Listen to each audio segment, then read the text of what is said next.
Un jour dans l'histoire. Une émission de la rédaction de Canal Académie.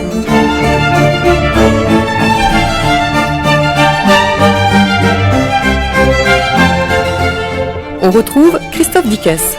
Bonjour, le 18 juin 1815, à quelques lieues de Bruxelles, se déroula une des batailles les plus connues de notre histoire de France. Il s'agit d'une défaite, vous l'aurez compris, il s'agit de la bataille de Waterloo, une bataille qui s'est inscrite dans la légende napoléonienne et qui a pleinement participé de son mythe. La victoire des Anglais changea naturellement le cours de l'histoire de France, mais aussi de l'histoire européenne.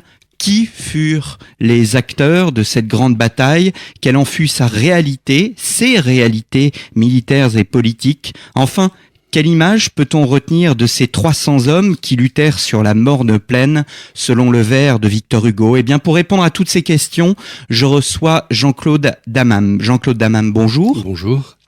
Vous êtes historien, spécialiste du Premier Empire. Vous avez écrit plusieurs livres sur le sujet, notamment une biographie du maréchal Lannes paru chez Payot. Vous êtes également l'auteur d'un livre sur les soldats de la Grande Armée aux éditions Perrin et enfin d'un ouvrage majeur consacré exclusivement à cette bataille de Waterloo. C'est un ouvrage qui a été réédité dans la collection de poche des éditions Perrin, la collection Tempus l'année dernière. Alors, dans la préparation de cette émission, vous me disiez que votre objectif en écrivant ce livre n'était pas d'écrire une histoire militaire de la bataille, mais au contraire de mettre en avant l'aspect humain. L'aspect humain est-il si important ? Tout à fait, parce que je crois on peut prendre une bataille ou un événement historique de deux manières différentes, soit en ne cernant que le fait ou que les faits, et en s'intéressant accessoirement aux hommes.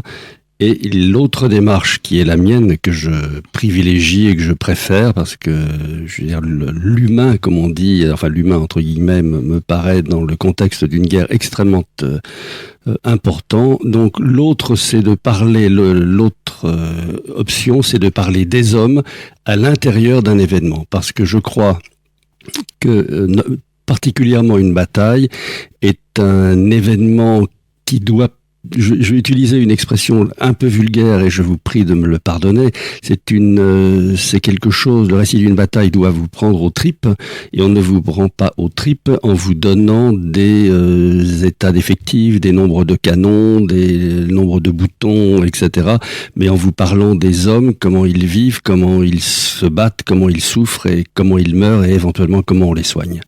Alors justement, c'est bien ce qui fait la qualité de votre livre, c'est qu'il est extrêmement vivant, autant par ses détails que par ses anecdotes. Vous donnez même l'évolution heure par heure, lieu par lieu. Est-ce un exercice difficile pour l'historien d'essayer de trouver cette trame horaire qui est quasiment exceptionnelle? Oui, c'est très très difficile. Enfin, en disant ça, j'ai l'impression de me tresser des lauriers, ce qui n'est pas dans mes habitudes. Mais c'est vrai que c'est un exercice assez difficile parce que le témoignage, fût-il un témoignage de témoin ou d'acteur, est toujours sujet à caution, non pas par malhonnêteté d'ailleurs, mais par manque de précision. Je vous donne un exemple. Je travaille en ce moment sur un manuscrit consacré à la campagne de Russie. Si vous prenez un événement si simple que la sortie de Napoléon du Kremlin, vous avez 4 versions différentes de gens qui l'accompagnaient, et pas un ne vous dit par où il sort. Pas un ne dit la même chose. Donc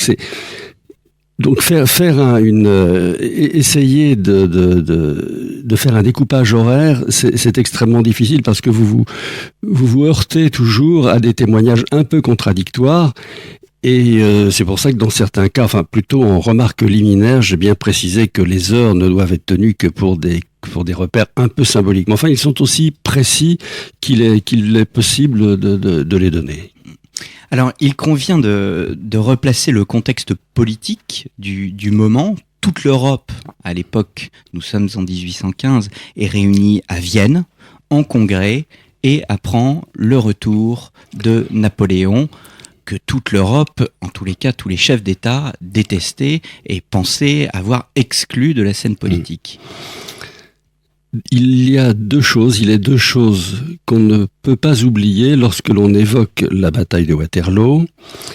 C'est de dire que la bataille de Waterloo, c'est l'aboutissement de 15 années de vilainie, de manœuvres anglaises pour abattre Napoléon. Donc je vais dire 15 années parce que je me limite simplement, disons, au consulat et au Premier Empire, pour abattre la France et celui qui en a fait une puissance qui gênait beaucoup l'Angleterre, donc Napoléon. Est-ce qu'on ne peut pas, je me permets de vous couper, est-ce qu'on ne peut pas replacer le conflit de Napoléon et de l'Angleterre dans la continuité des conflits qu'il y a pu y avoir entre l'Angleterre d'une part et la France d'autre part, mais sous la monarchie, comme le faisaient certains historiens comme Albert Sorel? Je ne sais pas, là ça dépasse un peu mon domaine, mais je crois qu'effectivement lorsque l'on parle, il m'arrive de m'entretenir avec des gens dans des salons du livre, et c'est vrai que lorsque vous parlez de l'Angleterre est toujours considérée comme l'ennemi héréditaire. Donc ce n'est pas l'ennemi uniquement à partir de disons même de la Révolution et jusqu'à 1815, l'Angleterre remonte vraiment l'antipathie, l'anglophobie, mais la francophobie est la même chose de l'autre côté de la Manche. Donc l'anglophobie est une réalité qui remonte très loin dans le temps. Mais je dirais qu'en ce qui concerne Waterloo, cette anglophobie est tout à fait justifiée parce que je reviens toujours à 1800-1815, après avoir plusieurs fois tenté d'assassiner Napoléon via les tueurs royalistes, Cadoudal, etc. Attentats qui ont échoué, sauf malheureusement pour le public qui se trouvait, je fais allusion à l'attentat de la rue Saint-Nicaise, 22 morts et je crois une 50aine de blessés. Et après Napoléon devenu empereur, comme il était devenu plus difficile de l'assassiner comme, entre guillemets, un simple premier consul, on a fabriqué, entre guillemets, également des guerres pour essayer de le ruiner. Et Norvin le dit très bien, je crois l'avoir mis d'ailleurs dans l'exergue de mon livre, que Napoléon il a eu pour allier toute l'Europe, mais ils n'ont jamais cessé d'être ses ennemis, tout en restant étant des alliés. Donc ça, c'est un fait important, et c'est pour ça que quand on me parle de Waterloo, je vois rouge, parce que c'est un phénomène de meute. C'est un phénomène de meute alimenté par un chef de meute qui s'appelle l'Angleterre, qui a rameuté tous les chiens courants qui étaient les Autrichiens, les Russes, les Prussiens, les Espagnols, les Portugais pour vraiment tuer Napoléon, enfin tuer ou physiquement ou politiquement. Alors, et la deuxième remarque que je voulais faire également, et ça c'est une chose qui m'irrite beaucoup, c'est qu'on parle toujours de la bataille de Waterloo comme une grande victoire de Wellington. Or, ça, c'est le résultat d'une propagande anglaise qui a été remarquablement bien faite et qui continue d'ailleurs aujourd'hui, y compris dans des ouvrages à prétentions historiques. La bataille de Waterloo n'est pas et n'a jamais été une victoire anglaise. Sans l'arrivée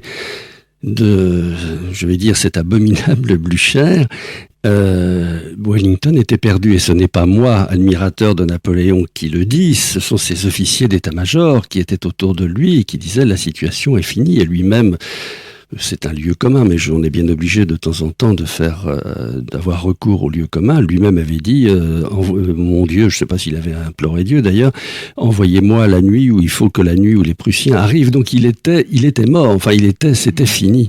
Oui, nous allons revenir bien évidemment sur cette situation désespérée des Anglais, même jusque dans les dernières heures de la bataille.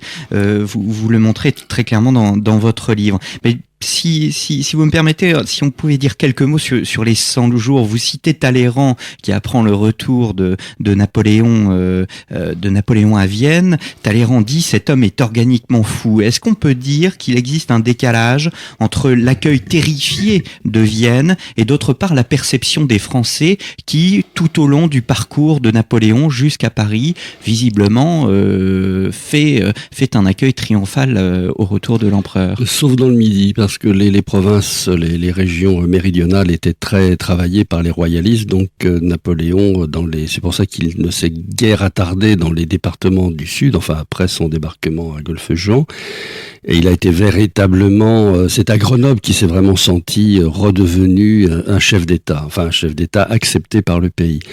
Mais c'est vrai que personne au congrès de Vienne n'imaginait que la chose fût possible. Pour eux, Napoléon avait abdiqué, il était fini. On allait pouvoir se partager les morceaux de la France, on allait pouvoir se partager l'Europe, parce qu'en fait, ce que l'on reprochait à Napoléon, c'est-à-dire d'avoir mis, entre guillemets, toujours bien entendu, l'Europe en coupe réglée, c'est la première chose que les Alliés réunis à Vienne se sont empressés de faire, chacun s'attribuant et se déchirant à belles dents pour avoir les meilleurs morceaux de ce que l'Empire français avait laissé derrière lui.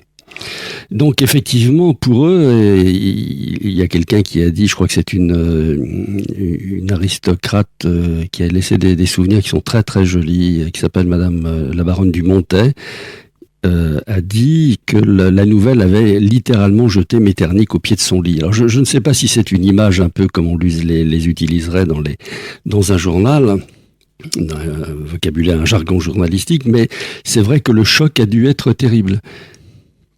Et les Alliés réunis à Vienne ont dû avoir de nouveau le spectre du fameux petit chapeau de la redingote, et en fait, je vais dire encore un mot un peu familier, de racler à venir, parce que quoi qu'on en dise, l'Empire, grâce à Napoléon, qui est un personnage hors du commun, et pas seulement un chef de guerre, parce que ça c'est toujours très mauvais de le présenter comme un chef de guerre, mais en l'occurrence un chef de guerre,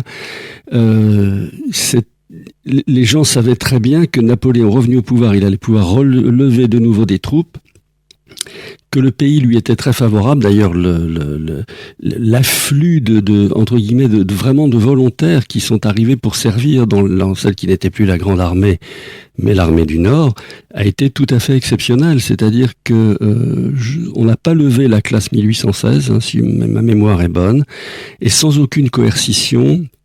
Sur les 85 000 hommes qui avaient quitté l'armée après la première abdication de Napoléon, il y en a 76 000 qui sont venus spontanément se mettre au service de Napoléon. Je veux dire, c'est dire la popularité de l'empereur auprès des masses populaires, contrairement à ce que l'on dit, évidemment un sentiment qui n'était partagé ni par les émigrés revenus en grâce avec Louis XVIII, ni auprès des monarchies étrangères qui avaient été, comme je l'ai dit tout à l'heure, trop souvent rossées après avoir provoqué le pays. On retrouve donc l'armée. Est-ce qu'on retrouve ces maréchaux ? Vous avez une phrase terrible au début de votre livre, vous dites concernant Ney, Grouchy et Soult, aucun des trois principaux lieutenants n'était à la hauteur des responsabilités qui lui incombaient. Je fais partie de ces gens qui ont beaucoup d'admiration pour les maréchaux d'Empire, mais j'ai quand même bien entendu mes préférences. Alors bien entendu, dans mes préférences ne figure pas le maréchal Soult qui a eu une conduite honteuse à la fois avec ses frères d'armes à la Restauration et envers Napoléon qu'il a bassement insulté pour complaire à Louis XVIII et essayer de sauver sa situation. Mais il est vrai que les maréchaux que Napoléon a choisis, aucun n'avait l'envergure de la tâche qui lui incombait. Le maréchal Ney était un chef merveilleux, extraordinaire depuis la campagne de Russie, mais comme disait Napoléon, il porte sur son front la marque de son reniement de 1814. C'est une phrase terrible. Donc Ney à la tête un peu folle, il a toujours été un peu fou Ney, mais il est également psychologiquement un peu dérangé parce qu'il a justement tout ce background, enfin cet arrière-plan, de je dirais pas de trahison, mais de reniement derrière lui. Il va être tout au long de la bataille, enfin il va multiplier les erreurs et il va presque être suicidaire, mais entraînant dans l'armée dans sa volonté de suicide, et ça c'est très grave. Soult a été mis comme major général par Napoléon à la place du maréchal Berthier qui était mort, qui s'était tué, ou on ne sait pas très bien, c'est un peu mystérieux, le 1er juin. Et indépendamment de ce que j'ai dit sur Soult tout à l'heure, lui non plus n'avait aucune qualification pour. Et Napoléon l'a pris, c'était uniquement pour avoir à ce poste qui était tout de même un poste de prestige, un personnage qui fut capable entre guillemets, d'en imposer aux autres chefs de corps d'armée qui n'eussent pas forcément apprécié quelqu'un de leur rang pour les commander et leur donner, ou tout au moins, non pas leur donner, mais leur transmettre les ordres de Napoléon. Donc Napoléon a voulu que le poste fût tenu par un maréchal, ça a été la deuxième erreur. Et la troisième erreur, vous parliez de Grouchy à l'instant. Grouchy est un personnage de l'Ancien Régime qui a servi très, très fidèlement Napoléon pendant toute la campagne de l'Empire. C'est un très grand général de cavalerie. Il eut sans doute été parfaitement à sa place pour tenir la place de Murat que Napoléon avait repoussé avec à juste titre pour ses trahisons, ses reniements qui lui c'était encore pire que Ney, puisqu'il a pris les armes contre ses compatriotes. Et Grouchy n'avait pas l'envergure, d'ailleurs il va le démontrer, n'avait pas l'envergure pour commander l'aile droite de l'armée. Et d'ailleurs, Grouchy reste pour moi et pour beaucoup de gens, je crois, une énigme parce que sa volonté de se rendre aux raisons de l'un de ses lieutenants, donc le général Gérard, d'envoyer quelques milliers d'hommes au secours de Napoléon, ça reste inexpliqué. Bon, il y a une thèse que je connais, mais comme elle est vraiment elle est sans preuve, je préfère ne pas en parler. Mais bon, c'est vrai que... Nous l'évoquerons peut-être dans les dernières minutes de l'émission, si vous voulez bien, Jean-Claude Dammam. Nous nous retrouvons après une première pause pour évoquer donc l'évolution, la marche de cette armée du Nord vers Waterloo. À tout de suite. Chaque semaine, l'Académie des sciences morales et politiques ouvre ses portes à un conférencier. Cette année, l'Académie se penche sur la construction européenne, les frontières de l'Europe d'un point de vue historique, l'Europe vue du monde arabo-musulman, l'Europe médiévale, l'Europe et les femmes. Radio Canal Académie vous propose de découvrir les grands sujets traités en séance. Plusieurs fois par jour, retrouvez l'intégralité des séances de l'Académie des sciences morales et politiques en écoutant Radio Canal Académie. Nous reprenons le cours de notre émission. Un jour dans l'histoire reçoit Jean-Claude Dammam, auteur d'une monographie sur la bataille de Waterloo, parue aux éditions Perrin dans la collection Tempus. Alors, nous avons évoqué le contexte militaire, politique. Avant de parler des adversaires de Napoléon, peut-être un mot, Jean-Claude Dammam, sur le point géographique vers lequel se dirigent ces 124 000 hommes, car il y a 124 000 hommes. Pourquoi la Belgique ? Parce que Waterloo est en Belgique. Ça a une consonance anglaise ? Oui, c'est vrai, c'est ce que je dis, c'est que pour des oreilles anglaises, le village de Waterloo a une consonance agréablement anglaise. D'autant plus qu'ils l'ont bien repris, vu que la gare porte le nom de Waterloo. Ne me parlez pas de la gare. Mais donc c'est vrai, à l'époque c'est un village qui est à une vingtaine de kilomètres de Bruxelles, et c'est une position que Wellington avait repérée, je crois, l'année précédente, lorsqu'il était revenu je veux pas être trop précis, lorsqu'il était revenu du congrès de Vienne et qu'on lui avait confié le commandement des troupes qui se trouvaient en Belgique, parce que c'était Blücher était à l'est de l'Europe, enfin du côté de Namur, disons, et Wellington du côté dans toute la région de Bruxelles.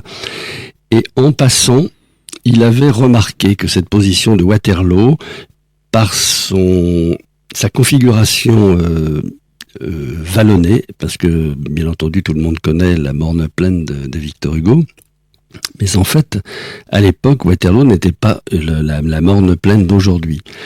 Et il avait remarqué que cette position en déclivité lui donnait la possibilité d'avoir une très très bonne position stratégique pour disposer ses troupes avec le dos à Bruxelles et puis un terrain très difficile pour l'attaquant. Parce que aujourd'hui, c'est vrai que lorsqu'on visite le champ de bataille de Waterloo, on a l'impression d'un terrain tout plat, mais on a l'impression d'un terrain plat à la suite de l'érection du monument à la mémoire, pour marquer l'endroit où le prince d'Orange a été, je dis, légèrement blessé. Et pour construire ce tumulus, il a fallu prendre de la terre. Et si on veut se rendre compte de l'effort qu'ont dû faire à la fois les cavaliers et les fantassins pour monter à l'assaut des positions anglaises, il faut regarder un des monuments qui se trouve le long de ce que les Belges appellent la chaussée de Bruxelles, donc la route qui mène de Charleroi à Bruxelles. Et vous verrez à ce moment-là que effectivement le terrain est extrêmement en pente. Et quand on sait que, ça c'est un des événements clés aussi de la bataille, c'est quand on sait que le 17, il y a eu un orage d'une violence extrême, qui était presque apocalyptique. Les hommes et les chevaux, les malheureux aussi, ont dû patauger dans une boue épaisse qui les immobilisait pratiquement. Et c'est arrivé, donc il fallait, Napoléon était sur les troupes françaises étaient sur une petite éminence, donc il fallait descendre dans un creux léger, mais on le voit quand même aujourd'hui, et ensuite remonter au niveau de l'époque, et ça c'était un effort surhumain dans la boue, etc. Donc il avait choisi une très très bonne position. La seule faiblesse, c'est que effectivement, ayant mis son armée avec la forêt de Soignes derrière lui, en cas d'échec, il eût été extrêmement difficile d'évacuer l'armée, de faire repartir l'armée en direction de Bruxelles via la forêt de Soignes, qui à l'époque, aujourd'hui c'est un peu différent, était extrêmement serrée, extrêmement dense. Alors en face, nous l'avons répété plusieurs fois, Wellington. Qui est Wellington? Un géant de l'armée britannique?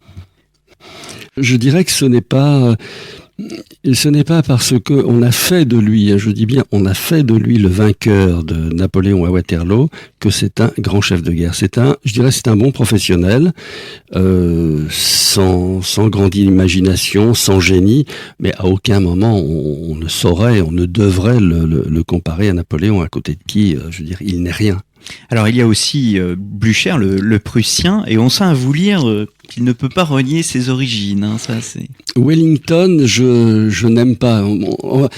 Il faut être tout à fait honnête. On ne peut pas parler du Premier Empire et éprouver de la sympathie pour l'Angleterre. Ce serait un hiatus. Enfin, pour moi, c'est impensable.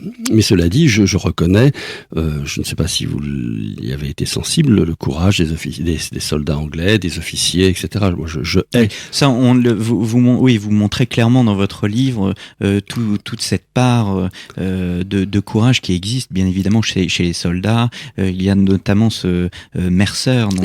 On en reparlera tout à l'heure, effectivement. Alors, Blücher, c'est vrai, c'est un personnage que je déteste particulièrement, à mon avis avec raison. C'est l'archétype même du Prussien arrogant, brutal, haineux et revanchard. Alors, je dirais qu'à sa décharge, il a des raisons de haïr la France napoléonienne et de haïr Napoléon. Pourquoi ? Parce que c'est le vaincu de Iéna et d'Auerstadt, obligé de se réfugier, ce qui est une lâcheté insigne, dans une ville libre, c'est-à-dire une ville neutre, qui était la ville de Lübeck, où il a été obligé de capituler, alors en laissant drapeau, canon. Enfin, pour lui, ça a été un affront, surtout quand on sait que c'est quand même la Prusse qui avait déclenché la guerre. Il a été vaincu à Iéna, il a été vaincu pendant la campagne de Saxe, plusieurs fois, à Bautzen, Lutzen, etc. Pendant la campagne de France en 1814, Napoléon lui a infligé encore des défaites. Et la campagne de 1814, il faut bien se rendre compte que c'est une campagne menée avec ce qu'on appelle des soldats enfants. Enfin, les célèbres Marie-Louise sont vraiment des gamins.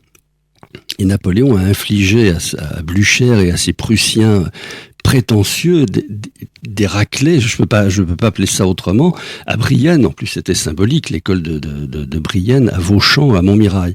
Et en plus, le pire, c'est qu'il lui a infligé le 16 juin, c'est-à-dire 2 jours avant le fatal 18 juin, une défaite mémorable qui a été mal exploitée, mais une défaite sur laquelle il n'y a absolument aucune ambiguïté. C'est à Ligny, et vous qualifiez cette défaite, en fait, du côté français de victoire inachevée. Tout à fait, parce que pour des raisons que j'ignore, parce qu'en fait, quand on travaille sur ce genre d'époque, il serait bien présomptueux d'avoir l'impression d'apporter la parole finale à un fait historique de cette importance. Mais c'est vrai que autant la victoire est incontestable, la bataille de Ligny est une victoire incontestable, autant par la suite, son exploitation elle n'a pas été exploitée puisque Blücher a pu s'échapper avec ses troupes. Alors à la suite d'erreurs de reconnaissance, de cavalerie légère qui ont confondu des blessés, des fuyards et le gros des troupes, tout ça dépasse le cadre de l'émission. Et puis moi-même n'étant pas stratège, j'aurais bien du mal à l'expliquer. Donc c'est une vraie victoire, mais mal exploité, ce qui a permis à Blücher de revenir le 18 juin, se porter au secours de son allié anglais. Mais c'est une véritable victoire. Donc Blücher était forcément haineux. Il y a un petit mot sur Blücher que je ne résiste jamais à mentionner. Il est bien connu. Enfin, un jour qu'il était en visite à Londres, il a dit « Quelle belle ville à mettre à sac ». Donc ça résume un peu tout le personnage. Oui. Alors, nous sommes la veille du 18 juin. Quel est le plan de Napoléon ? Le plan de Napoléon dès le départ, ça a été comme qui était sa tactique ou sa stratégie traditionnelle, c'est que Blücher était du côté de Namur, Wellington était du côté de Bruxelles. Entre eux, il y avait tout de même une distance assez importante. Donc, selon l'habitude napoléonienne, il voulait se glisser entre les deux armées pour en battre une et puis écraser l'autre. Mais dès le départ, c'est-à-dire dès le 16 juin, si la bataille de Ligny a été une vraie victoire, le maréchal Ney déjà a fait pas mal d'erreurs, c'est-à-dire qu'il y a, puisque vous avez lu le livre, un carrefour tout à fait stratégique, qui est le carrefour des quatre bras, dont il devait s'emparer, parce qu'il était gardé que par quelques troupes, donc ça lui était très facile. Et de manière totalement inexpliquée, il ne s'y rend pas. Il ne s'y rend pas, ou alors très très tardivement, c'est-à-dire que lorsqu'il s'y rendra, il se trouvera lui à son tour en situation en infériorité numérique, donc il ne pourra pas s'emparer du carrefour. Et à partir de ce moment-là, s'étant emparé du carrefour, Napoléon comptait sur lui pour se retourner contre les Prussiens et participer à leur écrasement. Et je dirais qu'il n'a pas rempli sa part de contrat. Donc à partir de pratiquement toute la campagne de 1815, autant elle a très très bien, la conception était parfaite, l'armée était très bonne, mais elle avait une petite faiblesse, on en reparlera tout à l'heure si vous le souhaitez. Napoléon considère qu'il a 90% de chance au matin de la bataille. Bien sûr, il avait 90% de chance parce que ni Wellington ni Blücher ne pouvaient prétendre, je ne dis pas qu'il n'était pas capable de résister, bien entendu, à la pression de l'armée napoléonienne, mais ne pouvaient vraiment prétendre vaincre Napoléon. C'était, même en 1815, malgré le travail écrasant qu'il avait fait pendant les 100 jours, parce qu'il faut... Napoléon n'arrive pas sur le terrain tranquille après 3 mois paisibles. Il a travaillé, il a relancé, reconstitué l'armée, les armements. Il a fait un travail extraordinaire.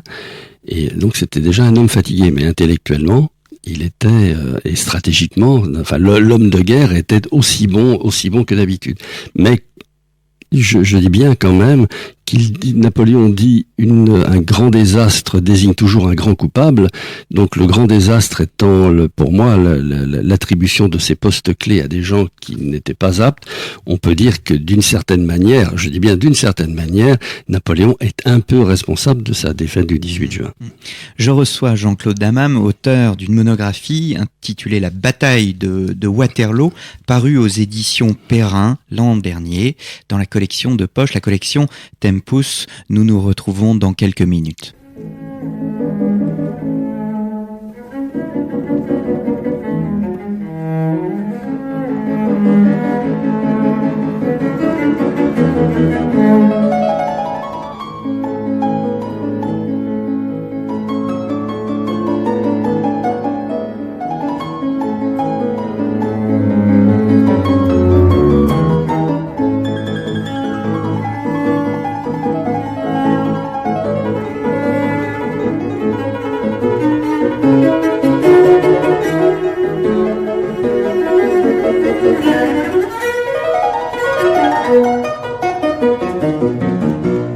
Vous écoutez Canal Académie. Nous reprenons le cours de notre émission. Un jour dans l'histoire reçoit Jean-Claude Dammam, auteur d'une fameuse bataille de Waterloo, bataille que nous évoquons avec lui. Alors Napoléon a établi son QG dans une ferme, la fameuse ferme du Gros Caillou.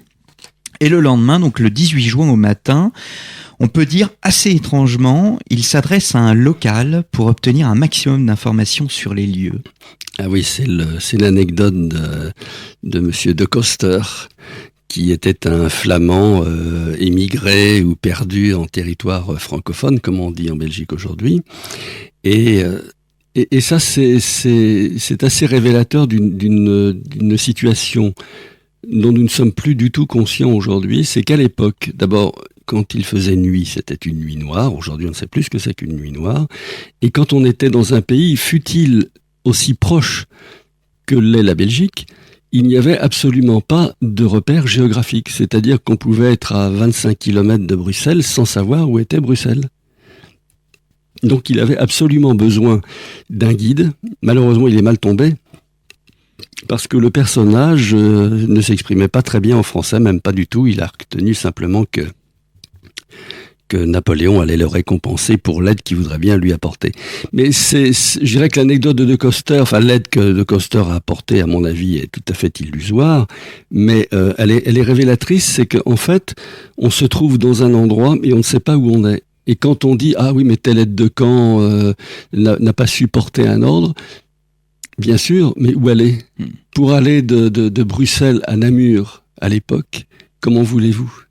Il n'y a pas de repère géographique. Les cartes, la carte d'ailleurs dont se sert Wellington et celle dont se sert l'empereur sont les mêmes. Elles sont, j'en ai vu une reproduction d'un flou tout à fait remarquable. Enfin bon, ce ne sont pas des outils de travail, ce sont vaguement des repères, mais les distances ne sont pas très bonnes. Donc Napoléon est près de Waterloo, mais il ne sait pas en fait vraiment où les lieux où il doit porter ses appuis, ses attaques. C'est un pays civilisé et en même temps on est un pays perdu. Oui. Bon, il reste très réaliste et ce qui est assez fascinant, c'est de voir cet empereur frapper à la porte d'un homme pour lui demander conseil. Il y a un fossé et pourtant l'un a fortement besoin de l'autre. Alors mais je crois que Napoléon, pardonnez-moi, je réponds parce que vous dites on voit cet homme, etc., qui frappe. Mais Napoléon est un homme simple. Je veux dire, il ne lui répugnait pas d'aller frapper à la porte d'un cabaretier ou d'un marchand de chevaux, etc., pour avoir des renseignements, ce qui eût été impensable, évidemment, avec le chef d'une armée de l'Ancien Régime. On n'aurait pas condescendu à descendre aussi bas.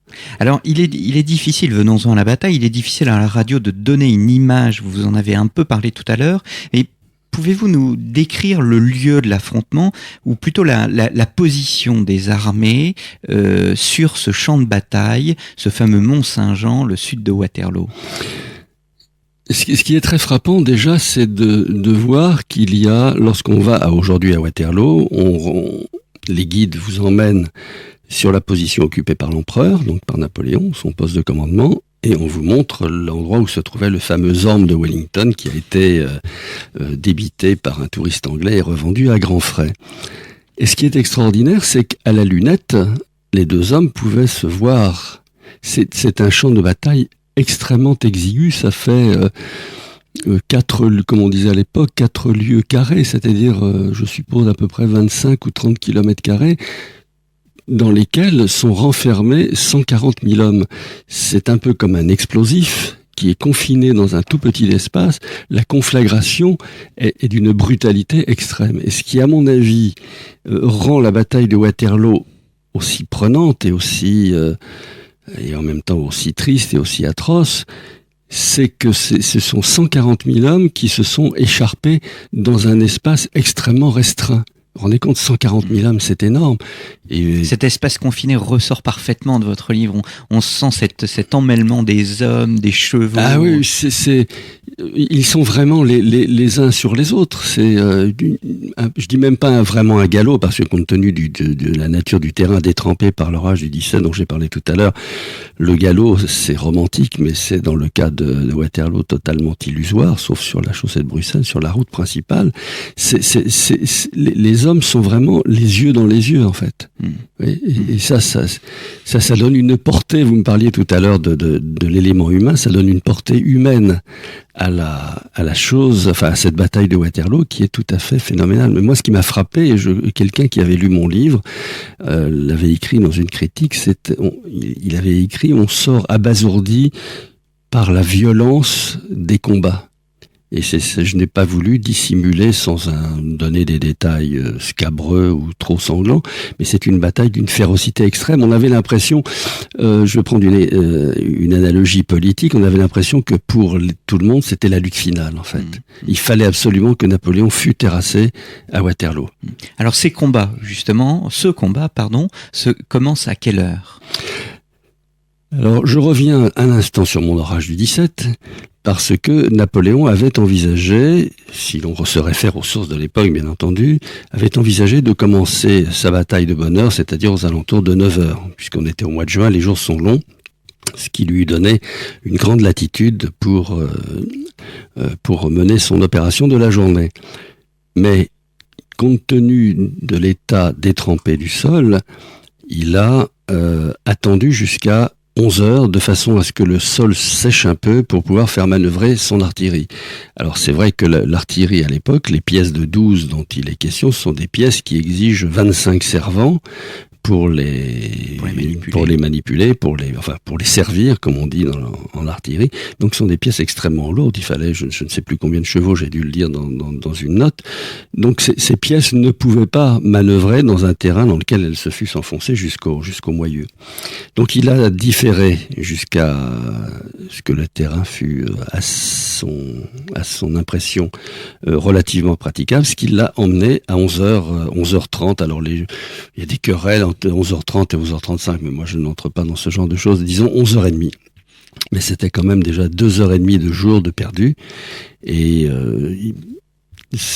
peut-être que je pense que s'il n'avait pas plu, bon, pas avec des si, bien entendu, on peut refaire l'histoire, on peut tout refaire, mais je pense que ça a été un des drames de cette journée du 18 juin, c'est cet orage phénoménal. Et d'ailleurs, Wellington a toujours été servi par les orages, parce qu'il a gagné une bataille pour laquelle il n'était pas donné vraiment favori en Espagne, et ça a été précédé d'un orage extraordinaire et qui lui a donné, mais bon, le sol n'était pas détrompé, mais un de ses officiers a dit: à chaque fois qu'il y a un orage, le duc de Wellington remporte une victoire.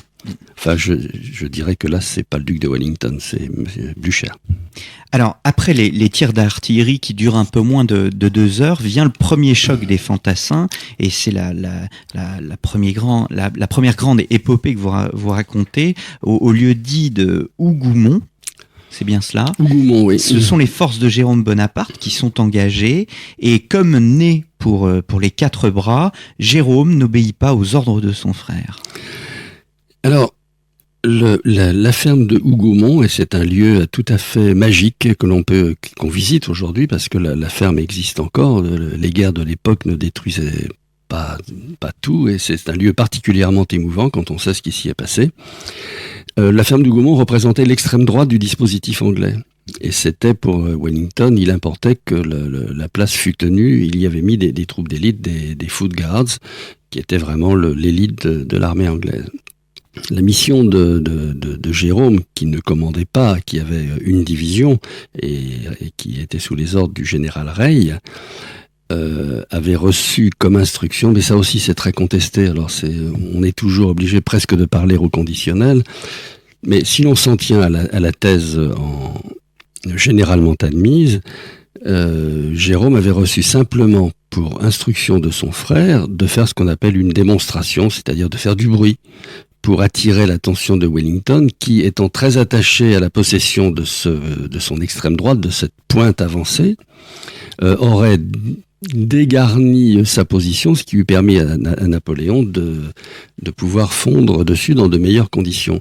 Et toute la journée, Jérôme, alors pour un excès de zèle qu'on ne s'explique pas très bien d'ailleurs, a immobilisé, je crois, 5 ou 6 000 hommes dans une attaque qui, de toute façon, était perdue d'avance, puisque il n'y a pas eu de préparation d'artillerie, donc c'était se lancer à l'assaut pratiquement d'un château fort, avec juste des baïonnettes. Oui, vous écrivez que les Français sont fusillés à bout portant. Alors ça, c'est la première partie, la première phase de la bataille qui se termine vers 15 heures. Napoléon n'est pas très satisfait, il revoit ses chances, il les évalue désormais à 60%. Et dès lors, il y a cette deuxième phase que vous intitulez d'une manière assez lyrique, le massacre des centaures. Et comme Joseph, au fond, Ney va persister lui aussi dans une erreur, il va se lancer, il va lancer la cavalerie. Alors, il y a eu une autre erreur qui a coûté très cher à l'infanterie française, c'est que lorsque les 19 000 hommes se sont lancés à l'assaut des positions anglaises, les colonnes étaient tellement serrées qu'il eût été impossible pour elles de se déployer en carré sous une attaque de cavalerie. Alors personne ne sait qui a donné l'ordre d'adopter une formation aussi, pardonnez-moi le mot, aussi abracadabrante dans une attaque comme celle-ci. Alors ça, c'est une erreur grave. Et puis, ça aussi, c'est une des grandes erreurs de Ney, et donc je dirais aussi une des grandes erreurs de Napoléon, c'est que il a lancé sa cavalerie à l'assaut des carrés anglais. Alors pourquoi ?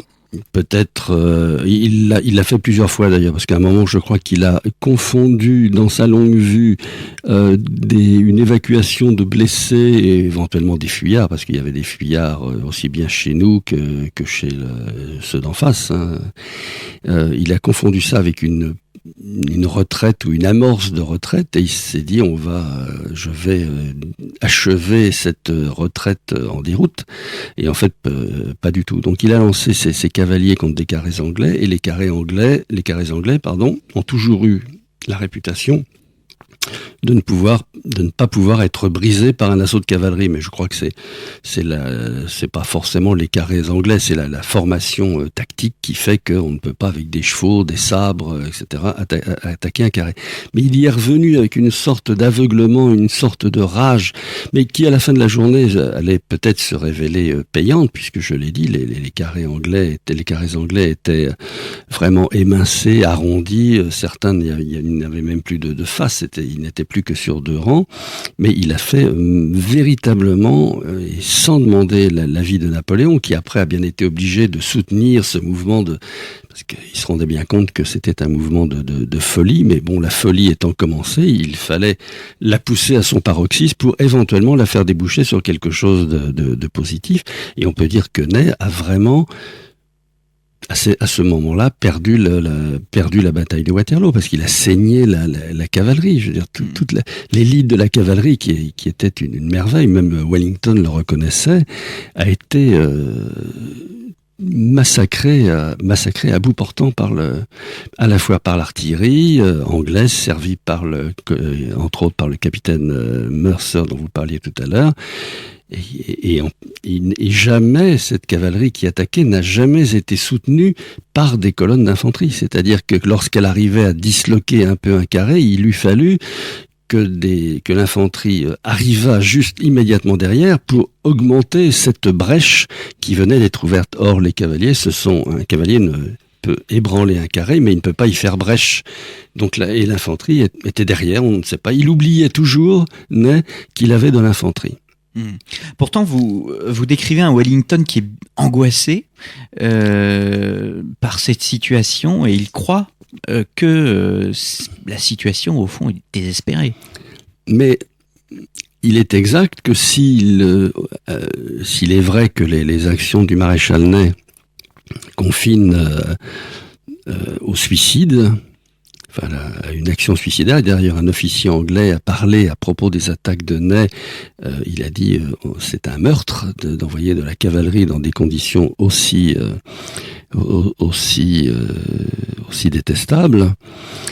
Mais il n'en reste pas moins vrai que les carrés anglais étaient vraiment affaiblis. Et en fin de journée, les officiers de l'état-major de Wellington étaient persuadés que la bataille était perdue. Et effectivement, la bataille pour Wellington était perdue jusqu'à l'arrivée des Prussiens. Voilà, et ça a été... Et là, si vous permettez, je vais juste évoquer, je vous ai parlé tout à l'heure de la troupe et de sa faiblesse éventuelle. Donc la troupe de 1815, elle idolâtre Napoléon, mais elle n'a confiance qu'en lui. Les maréchaux, pour les soldats, les maréchaux sont des traîtres. Ils ont trahi l'empereur en 1814, donc ils n'ont pas confiance. La trahison de Bourmont a failli entraîner une mutinerie dans le corps d'armée de Gérard. On est déjà passé à la limite d'une grave mutinerie. Alors cette troupe idolâtre l'empereur, mais en même temps, cette méfiance qu'elle a pour les chefs qui la commandent, les hauts gradés bien entendu, induit une espèce de fragilité. C'est-à-dire qu'en cas d'échec ou en cas d'accroc dans le fonctionnement de l'attaque, elle est prête à s'effondrer. Et on va le voir à la fin de la journée, quand les Prussiens vont arriver sur le champ de bataille. Ces hommes qui se battent, parce que tout à l'heure j'ai parlé on n'avait pas de repères, etc. Mais il faut voir aussi qu'un combat à l'époque, comme disent les journalistes sportifs, c'était quelque chose de très physique. Se battre marcher, courir, se battre à la baïonnette, percer le ventre d'un homme d'un coup de baïonnette, c'est quelque chose d'atroce. Se battre avec un sabre qui pèse, qui est lourd, je ne sais plus, enfin selon les modèles, c'est extrêmement fatigant. Donc il y a une tension nerveuse que tous les hommes qui ont connu la guerre, dont les hommes qui ont connu la guerre sont familiers. Il y a une espèce d'exaltation pendant le combat, mais s'il se passe quelque chose, après cette exaltation est suivie d'une sorte de dépression qui va expliquer qu'au moment où il lui fallut donner, pardonnez-moi le mot, un coup de collier, ces hommes vont s'effondrer parce qu'ils attendaient, on leur a annoncé en plus l'erreur suprême, on leur a annoncé l'arrivée effectivement du corps d'armée, enfin de l'aile droite et des soldats de Grouchy, et ils voient arriver les Prussiens. Donc ils ont eu l'impression d'être trahis. Et comme il y avait depuis le début une atmosphère de trahison, Bourmont a trahi, il y en a d'autres qui ont trahi bien entendu, ils n'ont pas compris que c'était une erreur de Grouchy. Ils ont dû voir encore une trahison des grosses épaulettes, selon l'appellation en vigueur dans la Grande Armée. Et une des choses aussi qui a conduit à l'effondrement de l'armée, ça a été le massacre de la Garde. Parce que Napoléon avait lancé la garde impériale, tout le monde sait qu'elle ne recule pas. La garde, elle est mythique, et c'est une troupe magnifique. Mais malheureusement, quand Napoléon a lancé la garde à l'attaque, il y a un officier royaliste de carabiniers qui s'est dirigé au galop, la main en l'air et la poignée sur le sabre, a l'air de dire en criant « Vive le roi !» Et il a annoncé aux officiers de Wellington par où allait attaquer la garde. C'est-à-dire qu'au lieu de bénéficier de l'effet de surprise, la garde a eu effectivement un effet de surprise, mais c'est elle qui a été surprise parce que les Anglais avaient eu le temps de disposer leurs canons et elle a été littéralement massacrée. Et alors on a vu, alors là aussi ça fait partie des légendes, tout le monde a dit la garde recule, mais quand on lit, si ma mémoire ne me fait pas défaut, lorsqu'on lit Drouot, les mémoires de Drouot, il dit ce n'est pas la garde qui a reculé, c'était les blessés qui reculaient pour ne pas gêner leurs camarades. Mais il faut se mettre dans l'optique d'un champ de bataille, fumée, bruit, cris, hurlements des blessés, hurlements des chevaux, les pauvres qui eux aussi sont épouvantablement mutilés comme les hommes. Donc c'est un enfer. Et quand on voit de loin ces hommes en bleu avec la buffleterie blanche, leur grand bonnet, ce symbole de l'invulnérabilité, de l'invincibilité, quand on croit les voir reculer, à ce moment-là, l'effondrement n'est pas loin, parce que c'est plus que des hommes qui reculent, c'est un symbole. Et à ce moment-là, vous ne pouvez plus rien retenir. Nous nous retrouvons, Jean-Claude Dammam, si vous le voulez bien, après une dernière pause. Ouvrir et découvrir les livres des académiciens, c'est ce que vous propose tous les jours Radio Canal Académie. À différentes heures de la journée, les membres de l'Académie des sciences morales et politiques vous parlent de leurs écrits, notamment historiques, philosophiques et économiques. Les livres des académiciens, leurs lectures, les prix qu'ils décernent chaque année, Radio Canal Académie leur donne la parole. Connectez-vous et écoutez. Nous reprenons le cours de notre émission. Un jour dans l'histoire reçoit Jean-Claude Dammam, auteur d'un livre, La bataille de Waterloo, paru aux éditions Perrin dans la collection de poche, la collection Tempus. Alors, la bataille, cette fois, est bel et bien perdue. Et dans votre livre, les 3 derniers chapitres sont consacrés à, j'allais dire, l'horreur humaine de la guerre. Vous décrivez tous ces cadavres, ces hommes fatigués, perdus, amputés, blessés dans leur chair.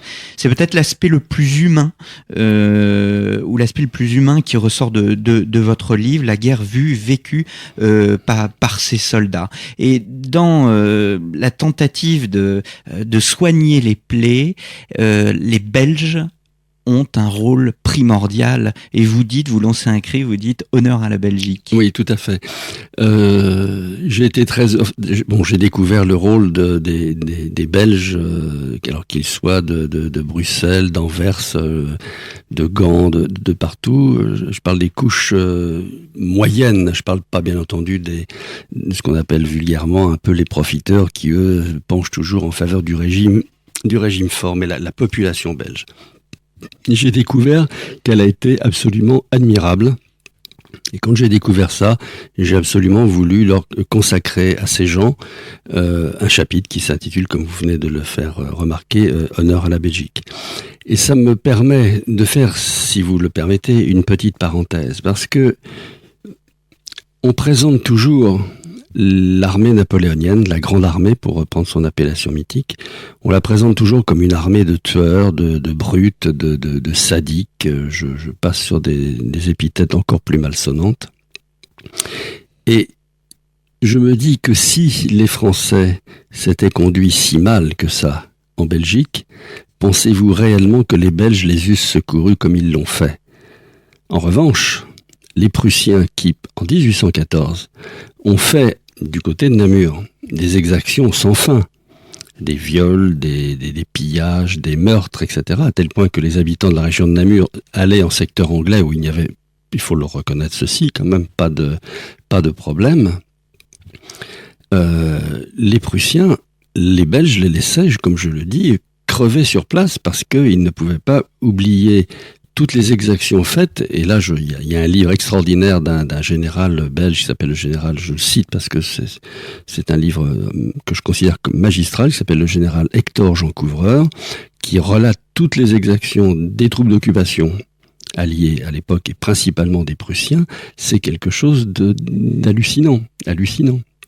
Donc je dis que si les Français avaient été ces brutes sanguinaires décrites complaisamment par des pamphlétaires à visée commerciale, etc., je cite pas de nom mais qu'importe, et tout le monde se reconnaîtra, les Belges n'auraient pas fait cet effort admirable qui a poussé tout le monde, aussi bien les gens de Bruxelles, les gens de Nivelles, des petits villages, les habitants d'Anvers. Quand vous voyez ce négociant d'Anvers qui porte sur son dos des blessés français qu'on a laissés croupir, blessés dans la fange, enfin même pas dans la fange puisque les malheureux n'avaient pas de paille, à bord de barges qui sont arrivées jusqu'à Anvers. Il prend ces épaves, disons le mot, répugnantes sur son dos, il est conduit dans la corderie qui était un bâtiment, comme son nom l'indique, qui fabriquait des cordages pour les navires de guerre et de commerce. Je veux dire, il y a eu un élan de solidarité qui s'est même poursuivi après la défaite, puisque à Namur, quand Grouchy, qui était revenu à un petit peu plus de lumière, a fait un mouvement tout à fait remarquable d'ailleurs pour amener sa troupe, ils sont passés par Namur, les habitants de Namur les ont aidés, il y a eu les combats, ils les ont aidés, protégés, ils leur ont donné des moyens de s'échapper, alors qu'ils savaient que les hommes qu'ils étaient en train d'aider étaient des vaincus et qu'ils risquaient tous les ennuis possibles avec les Prussiens, puisque c'était les Prussiens qui étaient derrière eux. Et alors, la conduite des Prussiens était d'autant plus choquante qu'ils étaient en pays allié. Ils n'étaient pas en pays ennemi. La Belgique était un pays allié. Donc, la Belgique et les Belges ont été admirable, et moi je suis vraiment très heureux de leur avoir rendu hommage. Alors, il y a une autre image dont on a déjà parlé, c'est celle des liens qui peuvent se créer après sur le champ de bataille. Vous montrez Mercer qui se dirige vers un Français et qui le salue admirablement. Ah oui, ça c'est une... Mais Mercer, quand on lit les mémoires, il faut les lire en anglais d'ailleurs, parce qu'en français, comme d'habitude, elles sont expurgées.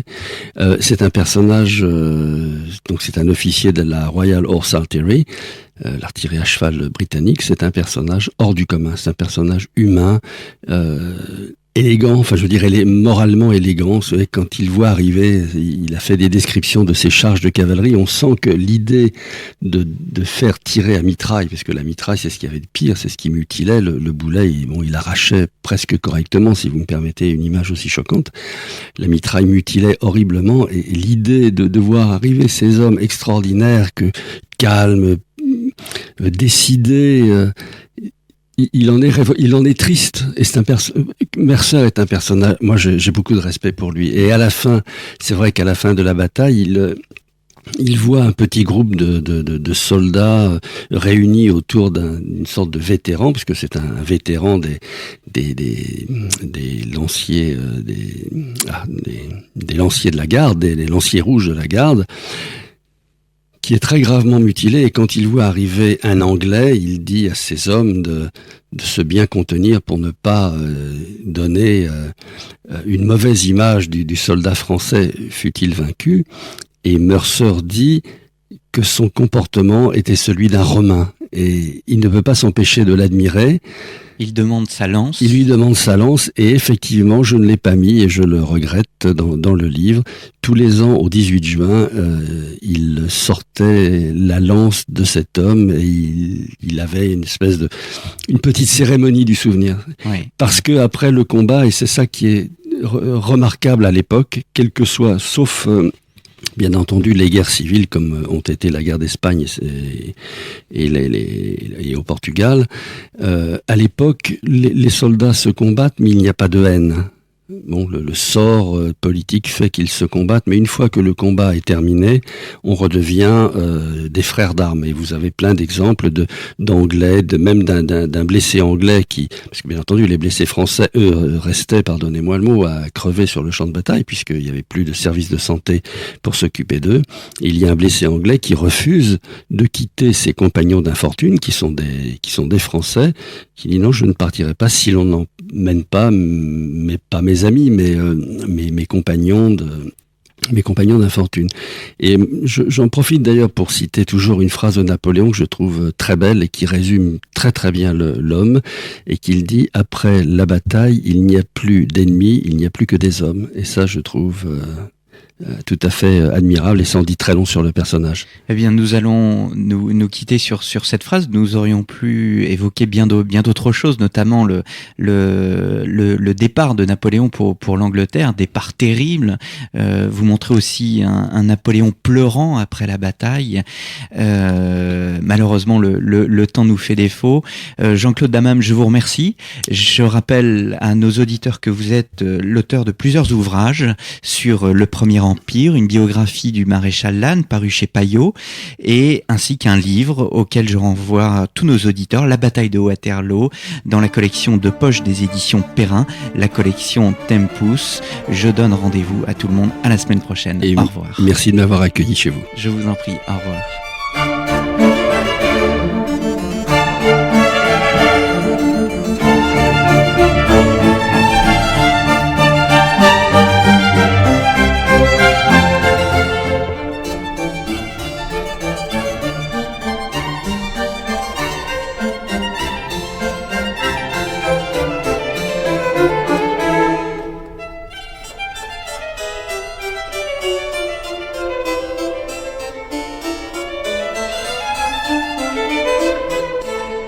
Vous écoutez Canal Académie, la suite de votre programme dans un instant.